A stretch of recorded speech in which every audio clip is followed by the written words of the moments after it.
ಇಂದೇ ಡೌನ್ಲೋಡ್ ಮಾಡಿ ಮತ್ತು ನಿಮ್ಮ ನೆಚ್ಚಿನ ಶೋಗಳನ್ನ ಆನಂದಿಸಿ.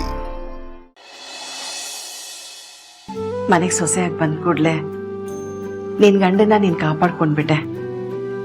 ನಿನ್ನಲ್ಲಿ ಇಷ್ಟು ಒಳ್ಳೆ ಗುಣ ಇದೆ ಅಂತ ನಾನು ಅನ್ಕೊಂಡಿರ್ಲಿಲ್ಲ. ನನ್ನ ಮಗನ ಮನಸ್ಸು ಮಗು ಥರ, ಆದ್ರೆ ಸ್ವಲ್ಪ ಹೊರಟ.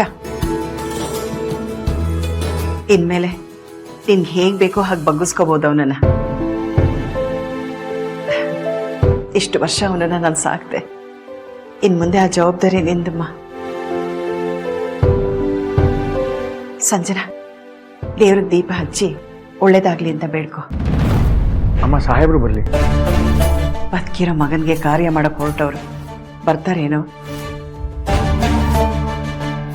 ಸ್ವಲ್ಪ ದಿನ ಹೋಗ್ಲಿ, ಅವ್ರ ಕೋಪ ಕಮ್ಮಿ ಆಗುತ್ತೆ.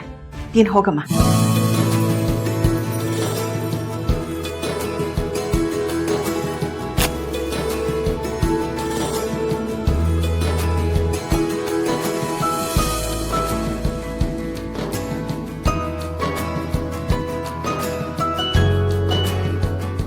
ಎಲ್ಲರಿಗೂ ಮದ್ವೆ ಅದ್ಧೂರಿಯಾಗಿ ಆಗ್ಬೇಕು ಅಂತ ಆಸೆ ಇರುತ್ತೆ. ನನಗೂ ಅಷ್ಟೇ.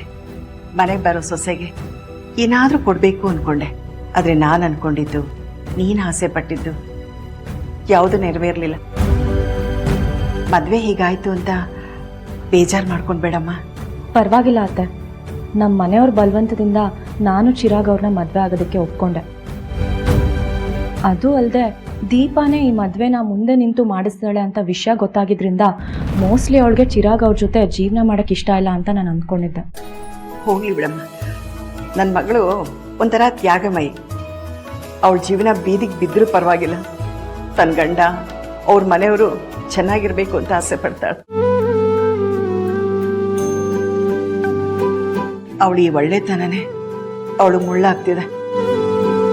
ಏನೋ ನನ್ನ ಮಗ ಸಮಯ ಸರಿಯಾಗಿ ಬಂದು ಇದನ್ನ ತಪ್ಪಿಸ್ದ. ಆದ್ರೆ ನಿನ್ನ ವಿಷಯದಲ್ಲಿ ಸ್ವಲ್ಪ ದುಡುಕ್ಬಿಟ್ಟ. ಅದ್ಗೆ ನರಸಿಂಹ ಮಾಡಿದ್ದು ತಪ್ಪು ಅಂತ ಅವಳಿಗೆ ಅನ್ಸಿದ್ದಿದ್ರೆ, ಇವಳನ್ನ ಮದ್ವೆ ಆದಾಗ ಅವರಪ್ಪ ಒದ್ದು ಒಳಗಡೆ ಹಾಕಿದಾಗ ಇವ್ನು ನನ್ನ ಗಂಡ, ಇವನನ್ನ ಬಿಟ್ಬಿಡಿ ಅಂತ ಧೈರ್ಯವಾಗಿ ಅವ್ರ ಅಪ್ಪನ ಮುಂದೆ ಮಾತಾಡ್ತಾ ಇದ್ಲ.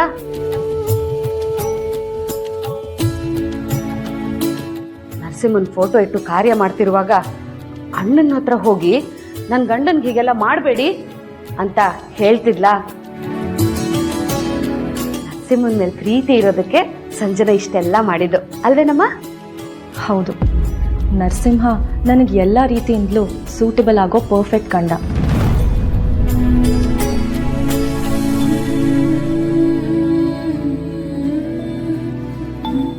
ಅದ್ಕೆ ನರಸಿಂಹ ಇವಳನ್ನ ತಾಳಿ ಕಟ್ಟಿ ಕರ್ಕೊಂಡು ಬಂದ್ಬಿಟ್ಟಿದ್ದಾನೆ.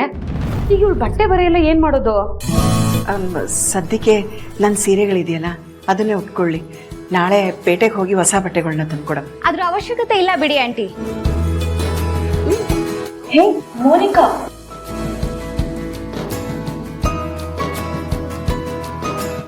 ಹಾಯ್ ಅತ್ತೆ, ಇವಳು ನನ್ನ ಫ್ರೆಂಡ್ ಮೋನಿಕಾ. ನಮಸ್ತೆ ಮಾ. ನಿಮ್ ಮನೆಯಿಂದ ನಿನ್ ಬಟ್ಟೆನೆಲ್ಲ ಕಳ್ಸಿಕೊಟ್ಟಿದ್ದಾರೆ. ಓ ಹೌದಾ? ಇಬ್ರಿಗೂ congrats and happy married life. Thank you so much. ಲೋ ನರಸಿಂಹ, ನಿನ್ ಹೆಂಡತಿ ಅಷ್ಟು ಪ್ರೀತಿಯಿಂದ ಥ್ಯಾಂಕ್ಸ್ ಅಂತ ಹೇಳ್ತಿದ್ದಾಳೆ, ನೀನು ಥ್ಯಾಂಕ್ಸ್ ಅಂತ ಹೇಳು. ಪೊಲೀಸ್ ಸ್ಟೇಷನ್ ಇಂದ ಬಂದಾಗಿನ ನೋಡ್ತಿದ್ದೀನಿ, ನಿನ್ ಹೆಂಡತಿ ಮುಖಾನೇ ನೋಡ್ತಾ ಇಲ್ಲ ನೀನು. ತಾಳಿ ಕಟ್ಟುವಾಗಿದ್ದ ಧೈರ್ಯ ಈಗೆಲ್ಲೋಯ್ತಪ್ಪ? ನಿಮ್ಮ ಅಣ್ಣ ಮಾಡಿರೋ ಘನಂದಾರಿ ಕೆಲಸದಿಂದ ಅವನ್ ಸ್ವಲ್ಪ ಬೇಜಾರಾಗಿದ್ದಾನೆ. ನಾಳೆ ಅಷ್ಟರಲ್ಲಿ ಸರಿ ಹೋಗ್ತಾನೆ ಬಿಡು. ಸರಿ ಸಂಜನಾ, ನಾನು ಇನ್ನು ಹೊರಡ್ತೀನಿ. ಮಾಡ್ಕೊಂಡು ಹೋಗಮ್ಮ. ಇಲ್ಲ ಬೇಡ ಆಂಟಿ, ಮನೆಯವ್ರ ಜೊತೆ ಶೃಂಗೇರಿಗೆ ಹೋಗೋದಿದೆ, ಇನ್ನೊಂದಿನ ಬರ್ತೀನಿ. ಸರಿ, ಬಾಯ್. ಬಾಯ್. ಸಂಜನಾ, ನೀನ್ ಯಾಕಮ್ಮ ಇದನ್ನೆಲ್ಲ ಎತ್ತುತ್ತೀಯ? ಮೊದ್ಲೇ ನೀನ್ ನೋಡಕ್ಕೆ ಅನಿಲ ಐಸ್ ಕ್ರೀಮ್ ತರ ಇದೆಯಾ, ಕರ್ಗೋಗ್ಬಿಡ್ತೀಯ. ಅನಿಲ ಐಸ್ ಕ್ರೀಮಾ? ಅದೇ ಅದಂಟೆ? ಅದೇಪ್ಪ, ವೆನಿಲಾ ಅಂತನೋ ಹೇಳ್ತಾರಲ್ಲ ಅದು. ಗೊತ್ತಾಯ್ತಾ ಮೇಷ್ಟ್ರೆ? ನರಸಿಂಹ, ಏನು ನಿಂತ್ಕೊಂಡಿದ್ಯಾ? ತಗೊಂಡು ಒಳಗಡೆ ಹೋಗೋ. ಸಂಜನಾ, ನೀನು ಹೋಗಮ್ಮ ಅವನ ಜೊತೆಲಿ ಹೋಗೋ.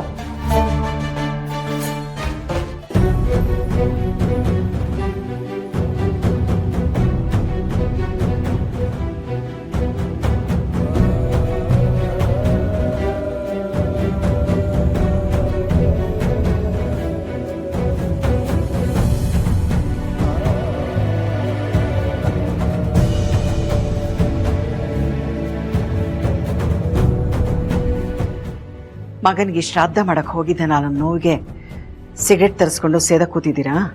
ಯಾಕೋ ಆ ಸಿಗರೇಟ್ಗೂ ನನ್ನ ಮೇಲೆ ಬೇಜಾರಾಗಿದೆ ಅನ್ಸುತ್ತೆ ಕಡೆ. ಅದನ್ನ ನೋಡಿದ್ರೆ ಸೇದಬೇಕು ಅಂತಾನೆ ಅನ್ನಿಸ್ತಾ ಇಲ್ಲ. ತಪ್ಪು ಮಾಡಿದ್ದು ನೀವೇ ಈ ರೀತಿ ಮಾತಾಡ್ತಿದ್ದೀರಲ್ಲ. ಮನೆ ಹಾಳು ಮಾಡೋ ಕೆಲಸ ಶುರು ಮಾಡಿದ್ರೆ ತಡ್ಕೊಳಕ್ಕಾಗಲ್ಲ, ಕೊಂದು ಬಿಡಬೇಕು ಅನ್ಸುತ್ತೆ. ಇವತ್ತು ನಿನ್ನ ಮಗ ಅನ್ನಿಸ್ಕೊಂಡು ಮಾಡಿದ್ದದನ್ನೇ ನನ್ನ ತಂಗಿ ಜೀವನ ಸರಿ ಮಾಡ್ತೀನಿ ಅಂತ ಇನ್ನೊಂದು ಹುಡುಗಿ ಜೀವನನ ಹಾಳು ಮಾಡ್ದ. ಎಲ್ಲ ರೀ, ಸಂಜೆ ನನಗೂ ನರಸಿಂಹನ ಮೇಲೆ ಪ್ರೀತಿ ಇದೆ ಅಂತ ನಿಮಗೆ ಗೊತ್ತಾಗ್ಲಿಲ್ವಾ? ನೀವು ಶ್ರಾದ್ದ ಮಾಡುವಾಗ ನನಗೂ ಮಾಡಿ ಅಂತ ಹೇಳಿ ಅವಳು ಕೂತ್ಕೊಂಡ್ಲು. ಹೆಣ್ಣು ಮಕ್ಕಳನ್ನ ನೋಯಿಸಿ ಮದುವೆ ಆಗಬಾರ್ದು, ಪ್ರೀತಿಸಿ ಮದುವೆ ಆಗಬೇಕು. ಆ ಹುಡುಗಿಗೆ ನಿನ್ನ ಮಗನ ಮೇಲೆ ಪ್ರೀತಿ ಇದ್ದಿದ್ದಿದ್ರೆ ಇವನ್ನೇ ಮದುವೆ ಆಗ್ತೀನಿ ಅಂತ ಅವಳೇ ಮುಂದೆ ಬರ್ತಾ ಇದ್ಲು. ಅವ್ರ ಅಪ್ಪ ಅಮ್ಮನ ಮಾತು ಕೇಳಿ ನಮ್ಮ ಅಳಿಯನ್ ಮದುವೆ ಆಗಕ್ಕೆ ಯಾಕೆ ಮುಂದಾದ್ಲು? ಅದಕ್ಕೆ ಕಾರಣ ಅವ್ರ ಅಪ್ಪ ಅಮ್ಮನೇ ಅಂತೆ. ಅವ್ರು ಬಲವಂತ ಮಾಡಿದಕ್ಕೆ ಅವಳು ಮದುವೆ ಆಗಕ್ಕೆ ಒಪ್ಕೊಂಡಿರೋದು. ಕೈಗೆ ಗಾಯ ಆದರೆ ಔಷಧಿ ಹಚ್ಕೋಬೇಕು ಹೊರತು ಕೈನೇ ಕತ್ತರಿಸ್ಕೋಬಾರ್ದು. ಈಗ ನಿನ್ನ ಮಗನ ವಿಷಯದಲ್ಲಿ ಆಗಿರೋದು ಹಾಗೆ. ಅವನೇನೇ ಮಾಡಿದ್ರು ನೀನು ಅವನ್ನ ಒಪ್ಕೋತೀಯ. ಅವನ ಹೆಂಡತಿ ನಮ್ಮನೆಗೆ ಸೊಸೆಯಾಗಿ ಬಂದ್ಲು ಅನ್ನೋ ಸಂತೋಷಕ್ಕೆ ಅದನ್ನು ಸಮರ್ಥಿಸ್ಕೋತಾ ಇದೀಯಾ. ಆದರೆ ಊರವ್ರಿಗೇನು ಹೇಳಿ, ಇನ್ಸ್ಪೆಕ್ಟರ್ ಮಗಳಿಗೆ ಬಲವಂತದಿಂದ ತಾಳಿ ಕಟ್ಟಿ ಮನೆಗೆ ಕರ್ಕೊಂಡ್ಬಂದಿದ್ದಾನೆ ಅಂತ ಆಡ್ಕೋತಾರೆ. ಅವ್ರಿಗೆಲ್ಲ ನಾನೇನು ಅಂತ ಉತ್ತರ ಕೊಡ್ಲಿ? ಒಬ್ಳು ಹೇಳ್ದೆ ಕೇಳದೆ ಓಡ್ ಹೋದ್ಲು. ಇದುವರೆಗೂ ಅವಳು ಬದುಕಿದಾಳೋ ಸತ್ತಿದಾಳೋ ಏನೂ ಗೊತ್ತಿಲ್ಲ. ಅವಳಿಗಾದ್ರೂ ತಾನು ಮಾಡಿದ ತಪ್ಪು, ನನ್ನ ಅಪ್ಪ ಅಮ್ಮ ಹೇಗಿದ್ದಾರೆ ಅಂತ ಒಂದು ಫೋನ್ ಕೂಡ ಮಾಡಲಿಲ್ವಲ್ಲ. ಮತ್ತೊಬ್ಬಳು ತನ್ನ ಜೀವನ ಹಾಳಾಗುತ್ತೆ ಅಂತ ಗೊತ್ತಿದ್ರು ತನ್ನ ಗಂಡಂಗೆ ತಾನೇ ಮುಂದೆ ನಿಂತು ಮದುವೆ ಮಾಡ್ಸಕ್ ಹೊರಟಂತ ತ್ಯಾಗಮಯಿ. ಇನ್ನೊಬ್ಬ ಹುಡುಕ ಸೋಂಬೇರಿ ಅಂತ ಇಷ್ಟು ವರ್ಷ ಅನ್ನಿಸ್ಕೊಂತಿದ್ದವನು ಇವತ್ತು ಮೋಸದಿಂದ ಒಂದು ಹುಡುಗಿ ಕತ್ತಿಗೆ ತಾಲಿ ಕಟ್ಟದಂತ ಮೋಸಗಾರ. ಇವರೆಲ್ಲ ಇಷ್ಟು ತಪ್ಪು ಮಾಡ್ತಾ ಇದ್ದಾರಲ್ಲ, ನಾನಷ್ಟು ಕೆಟ್ಟಪ್ಪನ. ಇವರಿಗೆಲ್ಲ ನಾನು ಕಲಿಸಿದ ಸಂಸ್ಕಾರ ಇದೇನಾ?